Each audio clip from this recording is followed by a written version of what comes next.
In today's video, I am going to defeat multiple monuments with a lot of axolotls because I need the sponges that you get from inside them for the next video, which I have already started, but the audio messed up during this video, so you're gonna have me commentating. So first things first, I want to rename my hoe because hoes destroyed sponges. So I chose a very creative name. The next thing was to get some potions, because when you go into the monument, you need potions. You need like water breathing and invisibility. And I also got some night vision potions, but then realized they were kind of useless, like further on in the video. I kept using them and they didn't really make a difference. For the invisibility potions, I actually needed fermented spider eyes. So I had to go down into my little cave area and get, obviously, well, spider eyes. And then decided to go up into the nether roof in order to get the mushrooms. Luckily, I already had sugar in my chest, so then I was able to create the spider eyes. And finally, I needed a pufferfish for the water breathing potions. So I went to, I built my like creeper farm and stuff because there's like the tropical fish and everything's all there, the coral reefs. And this part is blurred because you're not allowed to see the next episode, but I killed a pufferfish.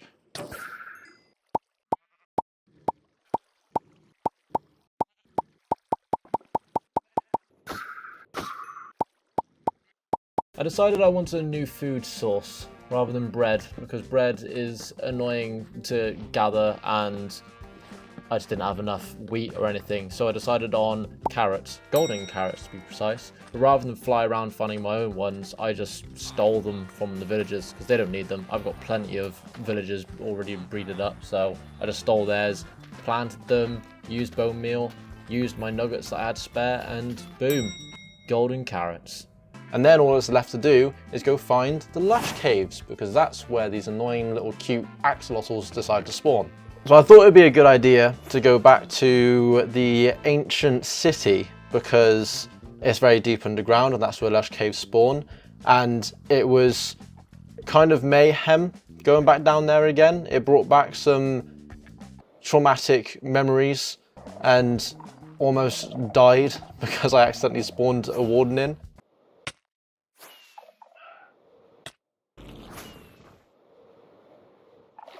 So I gave up on that relatively quickly and decided to use chunk base because it is a very useful tool to use. Like I've said before, it's not cheating, it's just useful to find out where to go. Because otherwise, like these videos take long enough to film as it is, I'm not going to spend hours just flying around thousands of blocks in the overworld, let's be honest, I'm not doing that. So I went to the coordinates that chunk base said some lush caves would be and explored a little bit. And explored a little bit more, and all I could find were drip caves, and they're not lush, so they're not useful to me. I even decided to just dig into a 2x1 hole and going straight down until I dropped to the coordinates that lush caves usually spawn, which is like in the minuses, and came across another ancient city. So that was great, and that was a very scary experience, having to tiptoe around and looking for a lush cave that ended up not existing at all.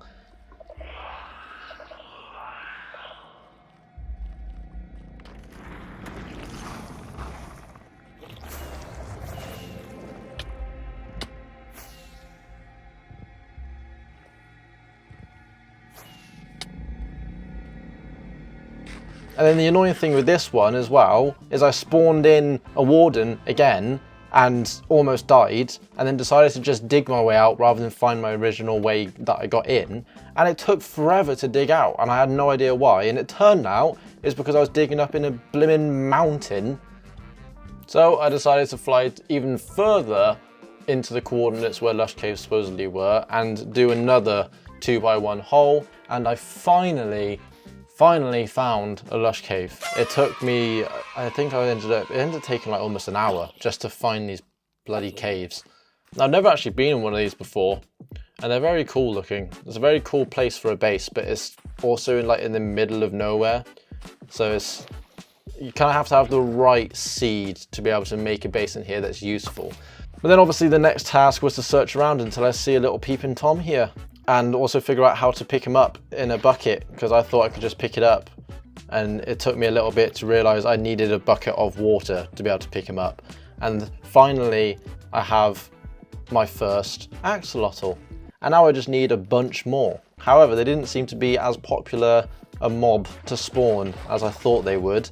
So it took a while and took me getting lost a few times.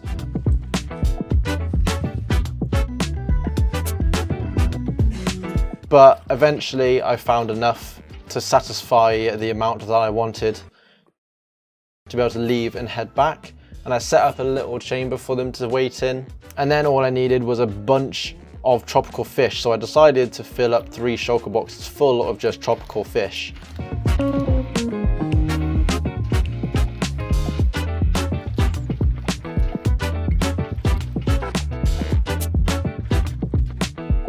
And I saw this here randomly. I don't remember ever putting scaffolding in the middle of the ocean. Is this something that just spawns? Is scaffolding just something that spawns here? I don't know, but it's here and I don't know why.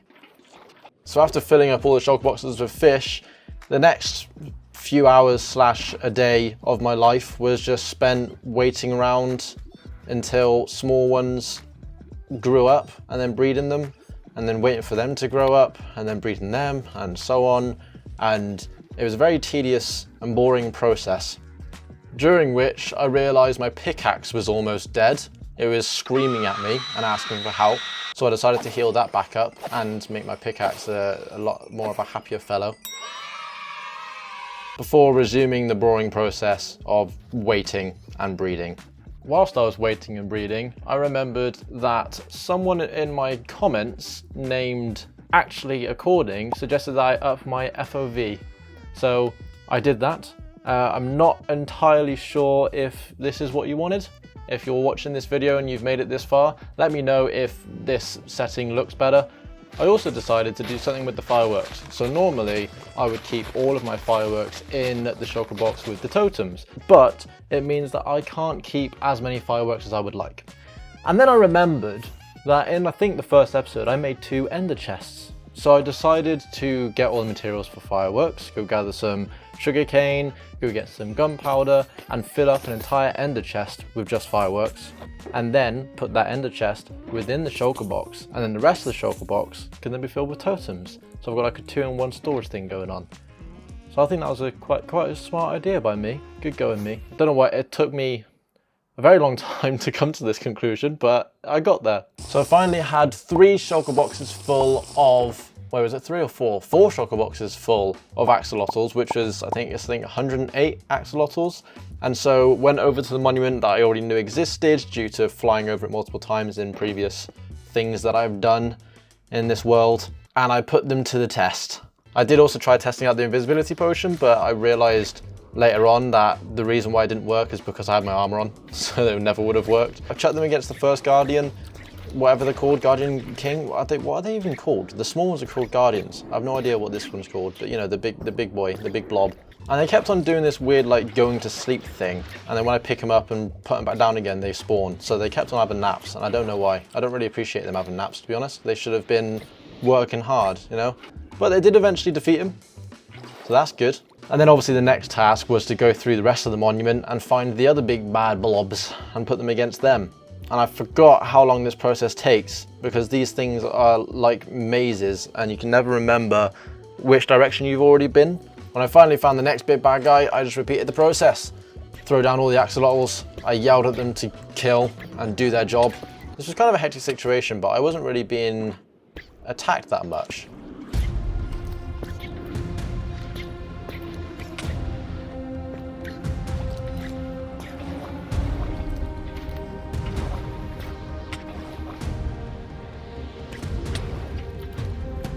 And this guy was having a little nap in the corner. I did not appreciate that.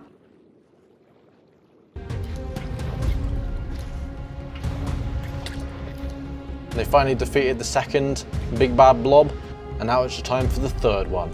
This one took a little bit longer to defeat because there were a lot of normal mini guardians around, which kept on kind of killing my axolotls, which I did not think was very fair, but you know, I suppose if I'm allowed an army, he's allowed an army.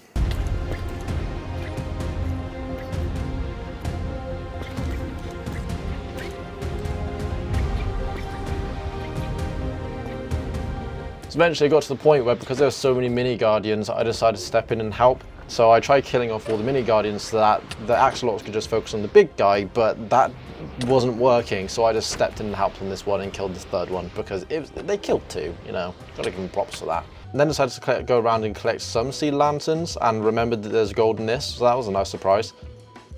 I wanted to go around and collect all the other sponges and stuff from the other monuments that I knew existed due to, again, chunk base. And then it was on to monument number 2.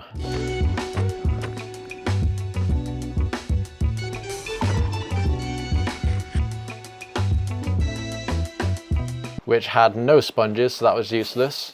So on to monument 3. And at this point I had run out of axolotls to help me, so I just had to go through and do it myself. Just dropping into monuments, defeating the big bad, swimming around and looking for sponges, and then mining them up when I find them.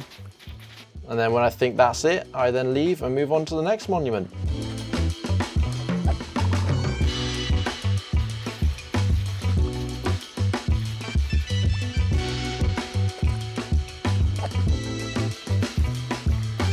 And after I think about 8 monuments defeated, not all of them having sponges, I decided to head home.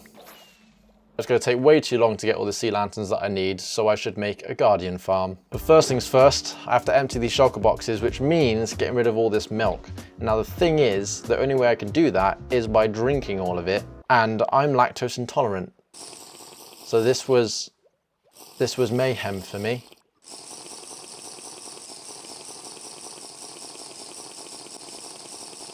But I managed to drink loads of buckets full, and that meant that I had shulker boxes free to gather the materials for this guardian farm.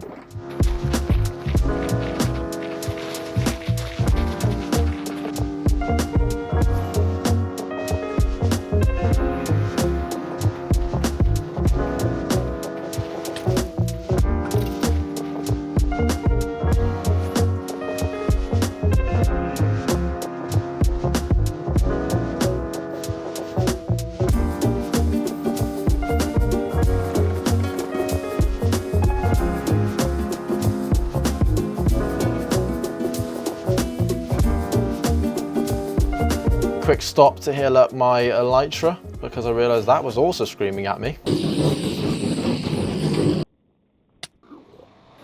Created some more invisibility and water breathing potions. The invisibility potions had to work this time because of how you make the farm. A lot, like, you know, it's just around the outside of the monuments. There are loads of guardians.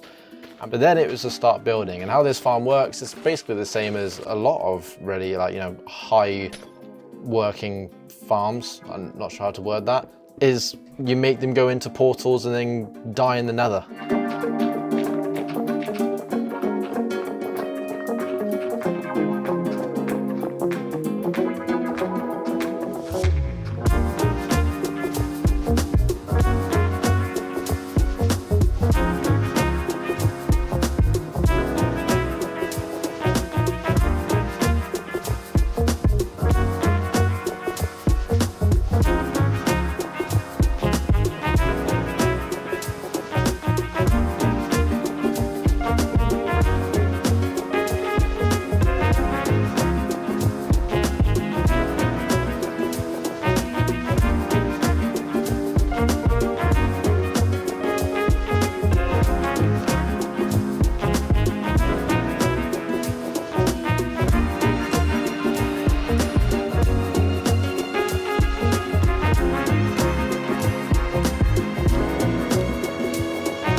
So I tested this out by AFKing for about 5 to 10 minutes, I think.